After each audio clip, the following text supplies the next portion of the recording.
ku menemukan dirimu. Bab 114. Astagfirullah. Kenapa bisa? Iya, ayo kita berangkat sekarang saja. Sebentar, Brian ganti baju dulu. Brian melangkah menuju kamarnya, ia langsung saja melepaskan seluruh pakaiannya, ia juga menyimpan barang yang dibawanya sembarangan tak beraturan. Selepas itu, Brian keluar dari kamar, ia meraih kunci mobilnya, ia lupa jika handphone yang sangat penting dibiarkan begitu saja di atas kasur, karena terburu-buru. Brian sangat khawatir dengan keadaan kakeknya. Karena kakeknya yang mengurusnya sedari kecil. Sedari kecil saat usia Brian 8 tahun, Brian hidup dengan kakeknya, karena Pak Bobby dan Bu Dini tinggal di luar negeri mengurus perusahaannya. Ia sangat takut jika kakek yang disayanginya itu pergi meninggalkannya untuk selamanya. Brian, Bu Dini, dan Pak Bobby pun bergegas untuk berangkat menuju luar kota dengan perasaan yang sangat campur aduk. Singkat cerita, setelah beberapa jam menempuh perjalanan, kini Brian sudah sampai di salah satu rumah sakit tempat kakeknya menjalani perawatan. Air mata Brian luruh saat melihat tubuh sang kakek yang dipenuhi dengan selang. "Kakek," lirih Brian. Pak Gunajaya, kakeknya Brian, ia perlahan-lahan membuka matanya saat ia mendengar suara Brian. "Ian," lirih Pak Gunajaya. Pak Gunajaya sangat senang saat ia melihat cucu kesayangannya sudah datang. "Ian, kamu datang nak," ujar Pak Gunajaya pelan. "Iya, Ian datang kek." "Kakek kenapa? Apa yang terjadi? Superheroku kok sakit?" ujar Brian seraya memegang tangan keriput sang kakek. Brian berusaha tersenyum, tidak bisa dipungkiri, hatinya sangat sakit saat melihat kakek yang sangat disayanginya itu terbaring lemah tak berdaya. "Kakek gak kenapa-napa, Ian. Untunglah kamu datang ke sini. Ada yang mau kakek bicarakan sama kamu," ujar Pak Gunajaya. "Apakah kakek tua ini boleh minta sesuatu sama kamu?"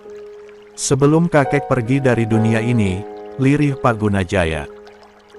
"Ian mohon, kakek jangan bicara seperti itu, Ian yakin kakek akan sembuh dan kumpul bersama-sama lagi dengan kita," sahut Brian. "Kakek sudah tidak kuat, sebelum kakek pergi, kakek mau minta satu hal sama kamu." Brian menatap sendu ke arah kakeknya. Air matanya semakin mengalir deras saat ia mendengar ucapan yang dilontarkan oleh kakeknya. Begitu pula dengan Bu Dini dan Pak Bobby, air mata mereka pun mengalir deras. "Ke kakek, kakek mau minta apa sama Brian?" tanya Brian seraya mengusap-usap tangan sang kakek. "Tolong menikahlah dengan Nismah. Kasihan Nismah, Nismah tidak ada yang menjaganya kalau kakek pergi," pinta Pak Gunajaya. Dek, tubuh Brian menegang hebat, mana mungkin ia menikahi tante angkatnya sendiri. Jadi, Nismah adalah anak angkat Pak Gunajaya, yang berarti adalah adiknya Bu Dini. Usia Nismah dan Brian tidak jauh beda, Nismah 2 tahun lebih muda dari Brian. Sedikit cerita tentang Nismah. Nismah awalnya perawat pribadi Bu Salamah, istrinya Pak Gunajaya, namun saat Bu Salamah wafat, Nismah menjadi perawat pribadi Pak Gunajaya. Nismah sudah menjadi perawat Bu Salamah saat usianya masih berusia 20 tahun. Karena Nismah anak yatim piatu yang hidup sebatang kara, Pak Gunajaya memutuskan untuk mengangkat Nismah menjadi anaknya. Ia sudah sangat sayang pada Nismah, sebab Nismah anak yang baik, penurut, soleha, serta memiliki hati yang lembut. Bu Dini, Brian, dan Pak Bobby saling pandang. Terlihat Brian yang menggelengkan kepalanya, tanda ia tidak mau menikahi Nismah. "Kakek, maaf. Ian tidak bisa menikahi Nismah, karena Ian sudah mempunyai kekasih. Ian sangat menyayangi kekasih Ian itu," tolak Brian halus. "Jadi, Kamu lebih memilih kekasihmu itu daripada kakek, Yan. Kamu lebih menyayangi kekasihmu itu daripada kakek, Yan. Lirih Pak Gunajaya dengan air mata yang mulai membasahi pipinya. Brian menggelengkan kepalanya, bukan seperti itu hanya saja Yan. Assalamualaikum, ucapan Brian terhenti saat seorang wanita cantik berjilbab masuk ke dalam ruangan Pak Gunajaya. Waalaikumsalam, sahut mereka semua. Brian menolehkan kepalanya ke arah pintu, dilihatnya Nismah lah yang datang. Nyonya sudah sampai, tanya Nismah pada Bu Dini. Nismah sudah berapa kali ayah bilang, panggil kakak, dia kakakmu bukan nyonyamu. Ujar Pak Gunajaya. Tapi, nanti kamu harus panggil Dini dengan sebutan mama, karena kamu akan menikah dengan Brian, sambung Pak Gunajaya berujar. Dek, tubuh Nismah diam membeku, apakah dirinya tak salah dengar? Nismah hanya diam, jantungnya tiba-tiba berdetak kencang. Iyan, Nismah, kalian mau kan menikah? Tolonglah pria tua ini, isak Pak Gunawan. Brian dan Nismah saling pandang, keduanya bertatapan hingga beberapa detik lamanya. Kek, Iyan gak? Yan, kakek mohon. Baiklah. Brian gak akan menikah dengan Nismah saat ini, kita tunangan saja dulu, ujar Brian. Brian, tegur Bu Dini dan Pak Bobby. Bu Dini dan Pak Bobby tahu, bagaimana cinta dan sayangnya Brian terhadap Aulia. Brian, nak, lirih Bu Dini seraya menggelengkan kepalanya. It's okay ma, Brian tersenyum terpaksa. Akhirnya pertunangan Brian dan Nismah pun terjadi. Selepas bertukar cincin, Brian menarik tangan Nismah untuk keluar dari ruangan rawat Pak Gunajaya. Nismah, panggil Brian. Iya, sahut Nismah. Saya bertunangan dengan kamu hanya terpaksa. Jangan ambil hati. Saya gak ada rasa apapun sama kamu. Ingat, saya sudah mempunyai kekasih yang sangat-sangat saya cintai. Bagi saya hanya kekasih saya yang berhak menjadi istri saya. Setelah mengatakan itu, Brian pun pergi meninggalkan Nismah yang hanya diam membeku. Flashback off. Aulia semakin menangis terisak saat mendengar cerita. Brian, kenapa kamu gak berusaha untuk menolak? Isak Aulia pilu. Sayang, aku sudah berusaha menolak. Aku janji gak akan sampai menikahi Nismah. Sekarang kakek sedang koma, bukannya aku mengharapkan kakek meninggal, jika kakek meninggal. Sudahlah, intinya kamu tetap pria jahat yang aku kenal. Sudah, lanjutkan saja hubunganmu dengan wanita itu. Wanita itu wanita baik, dia cantik juga. Terima kasih sudah berkenan kenal denganku, kita akhiri saja semuanya sampai di sini, ujar Aulia. Brian menggelengkan kepalanya cepat, enggak, sayang. Tolong tatap aku. Aulia masih saja bergeming dengan tubuh yang bergetar, wajahnya masih menatap ke arah jalanan lewat jendela samping mobil. Air mata Brian lolos juga membasahi wajahnya, ia sangat sakit saat melihat Aulia yang menangis seperti itu. Sayang, lirih Brian. Brian langsung saja memeluk tubuh Aulia dari samping. Brian dan Aulia sama-sama menangis terisak, terlihat tubuh keduanya yang sangat bergetar hebat. Aku mohon, jangan tinggalin aku, jangan akhiri hubungan ini. Aku gak bisa, isak Brian.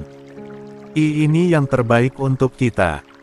Maafin aku sungguh gak bisa melanjutkannya lagi, hati aku udah retak dan gak bisa dipulihkan kembali, parau Aulia. Brian langsung saja menangkup wajah Aulia, ditatapnya wajah Aulia dengan dalam.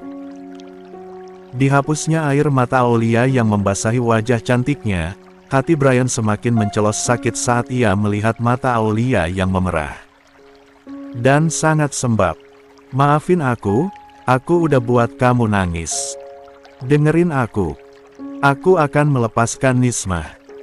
Tolong bersabarlah. Aulia melepaskan tangan Brian yang sedang memegang wajahnya. Aku gak bisa. Maafin aku. Selepas itu, Aulia mencoba untuk membuka pintu. Mobil ternyata pintunya gak dikunci sama sekali. Tahu gini aku dari tadi keluar, batin Aulia. Aulia dengan cepat keluar dari mobil, lalu berlari sekencang mungkin. Brian yang melihat Aulia keluar, ia ikut keluar dari mobil. Sayang tunggu, teriak Brian. Sayang, aku gak akan pernah melepaskan kamu. Ingat it. Tanda seru petik 2, teriak Brian lagi. Pagi ini langit terlihat cerah sekali, matahari bersinar indah pancarkan sinarnya. Seperti biasa, Chika saat ini sedang melakukan senam ibu hamil, kali ini Chika ditemani oleh cahaya. Dan saat ini waktu tengah menunjukkan pukul 8.45 pagi hari. Cahaya tidak masuk kerja hari ini, sebab ia sedang mendapatkan cuti kerjanya. Chika, kok aku ngeri ya lihat perut kamu, ujar Cahaya. Cahaya meringis saat ia melihat gerakan Chika yang sangat lincah, apalagi ia bertambah ngilu saat melihat perut Chika yang ikut bergoyang akibat mengikuti gerakan senam yang dilakukan oleh Chika. Chika menghentikan gerakan senamnya, lalu ia mengambil botol air minum, dan diteguknya air itu. Chika mendudukkan tubuhnya di sebelah Cahaya. Kenapa ngeri? Tanya Chika. Takut pecah, sahut Cahaya. Balon kali ah, kekeh Chika. Chika dan Cahaya saling pandang, lalu mereka tertawa bersama.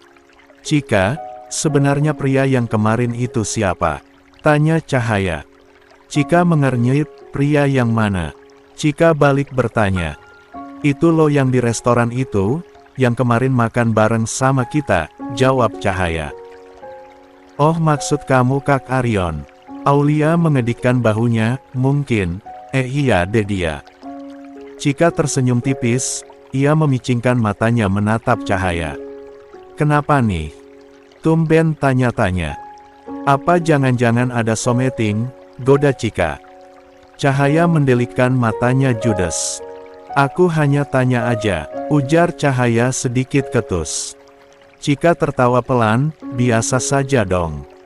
Itu namanya Kak Arion. Dia juga tetanggaku di kampung, dan dia itu temannya Mas Fahri. Kenapa kamu tanya-tanya Kak Arion? Tanya Chika. Gak kenapa-napa, aku kan udah bilang aku hanya tanya saja, Chikaku yang cantik. Sahut Cahaya sedikit gemas pada Chika. Chika tertawa, ia senang sekali bisa menggoda Cahaya. Ayah, kamu mau ikut gak? Tanya Chika. Kemana? Ke rumah bapak? Aku mau main ke rumah bapak. Sudah lama aku gak mengunjungi bapak, sahut Chika. Boleh, kapan? Nanti agak siangan ya. Sebelum kita ke rumah bapak, aku mau ajak kamu ke salon. Aku mau potong sedikit rambut aku, ujar Chika.